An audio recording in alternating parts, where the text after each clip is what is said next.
Yo, what's going on, Don't Unfriend Me Nation? This is your boy, Benny. It's actually 3 doors down and to the left. You're at the wrong show. Here we believe in credibility and not doing gotcha headlines. Welcome to the Don't Unfriend Me Show. My name is Matthew Spear, and we are talking about what today? The border crisis, of course. 25 governors sign a piece of paper and say Joe Biden no more. Governor Greg Abbott from Texas also says the same, that I have the right, the 10th Amendment behind me, to protect my borders because Joe Biden failed. We'll bring you the truth. We'll put it all together in a nice little bow and maybe with a little touch of humor. Don't leave. Don't go watch Benny. You actually want to be right. I'll be right back. Do you want the truth? Are you tired of being so confused? You feel like you're more f***ed up than the lies on the evening news? Well, just step right in. We can talk about it all as friends. And if you want, we can hug and kiss and make up for the... Still Point, STILPOINT, the Don't Unfriend Me band. This border crisis is out of control. And it's been out of control for quite some time. This is nothing really new, but what is new is that we've been hearing for decades that Texas has brought up secession from the Union several times and to secede. And also we've heard this from California and other states that have had the rumblings and the wherewithal to just say enough's enough. But nothing quite like this, where 25 governors say, hey, enough. And Greg Abbott, which makes 26, and there are probably going to be more that will enter the fold. And the reason why is because a state's sovereignty is important. But there is a lot to this. There's constitutional law, there is state constitution, the federal law, the state law, all of these type of things have an impact. So I'm going to try to put it in just one big bow for you. So let's begin. Ladies and gentlemen, welcome to the spectacle that's dominating headlines and stirring debates across the country. The Great Texas Razor Wire Rodeo is in full effect, and this isn't just another state fair attraction, it's a symbol of a much larger struggle, where the stakes involve national security, state rights, and a whole lot of razor wire. In the red corner, with the grit and determination of a true Texas cowboy, stands Governor Greg Abbott. He's not just setting up a defense, he's making a statement with Operation Lone Star. Lone Star. We're not just doing this for money. We're doing it for a shitload of money. This isn't just about stringing up miles of wire along the Mexico border. It's about sending a message that Texas won't stand idly by in the face of what Abbott perceives, and he's right, as an invasion of illegal immigrants. Said this last night on my show, illegal immigrants is antithetical to each other. They're just illegal, and that is the truth. Immigration is a legal process. With a record of 225,000 plus illegal crossings in December alone, and upwards of over 3 million in the last 3 years, Abbott's stance resonates with a significant number of Texans who feel the burden of this influx. But this rodeo is about more than just numbers. It's about the spirit of Texas itself. The Lone Star State is what it's called after all, has a long history of standing firm in the face of adversity, and Abbott's initiative is seen by many as an embodiment of this legacy.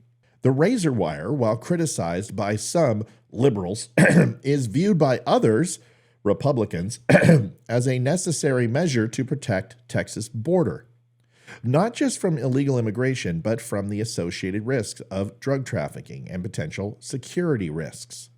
On the other side, President Joe Biden and his administration, armed with a Supreme Court ruling, are calling foul on Abbott's methods.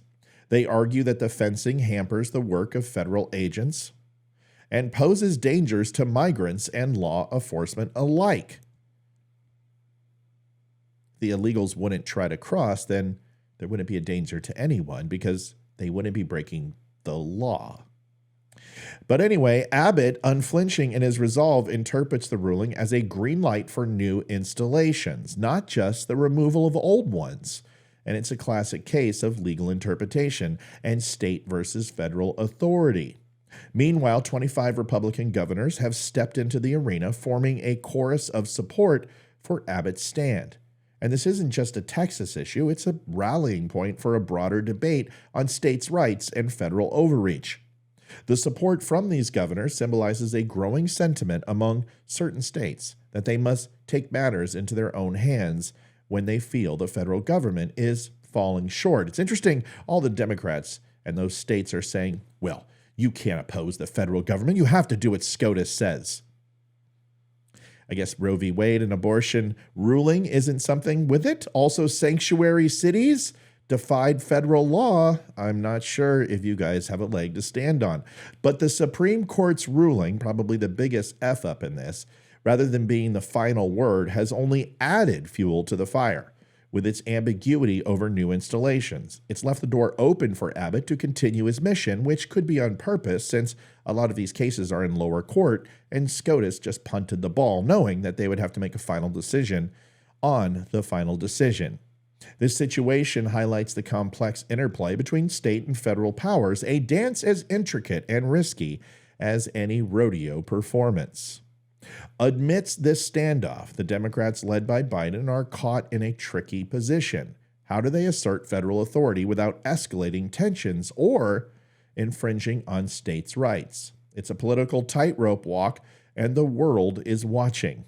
And then there's the wild card factor of former President Donald Trump, whose influence still looms very large. His reported efforts to derail the bipartisan border deals really add another layer of complexity to an already over-convoluted situation. It's like a chess game where every move has national implications, and the board is the U.S.-Mexico border.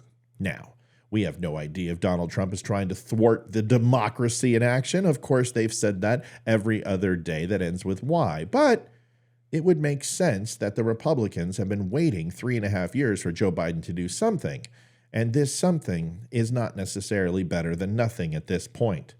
As we watch this great Texas razor wire rodeo unfold, it's clear that this is more than just a border issue. It's a microcosm of the larger political and ideological battles raging across America, with Abbott laying down wire at a record pace and Biden cautiously weighing his options. We're left to wonder what will be next in this move in the high-stakes political game. So keep your eyes on the border, folks. This rodeo is far from over, and its repercussions will echo far beyond the banks of the Rio Grande. In this battle of wills and legal wits, the only certain victors are the spectators who get to witness this unprecedented showdown in American politics. Stay tuned, because in the great Texas razor wire rodeo, every twist and turn is part of history in the making. Sorry, I almost forgot. My producer is reminding me that I forgot as part of the segment, and I don't have a producer, so let's just assume that we'll just get right to it. You may remember the days, oh yes, the good old days, when razor wire and walls were all the rage at the U.S. Capitol.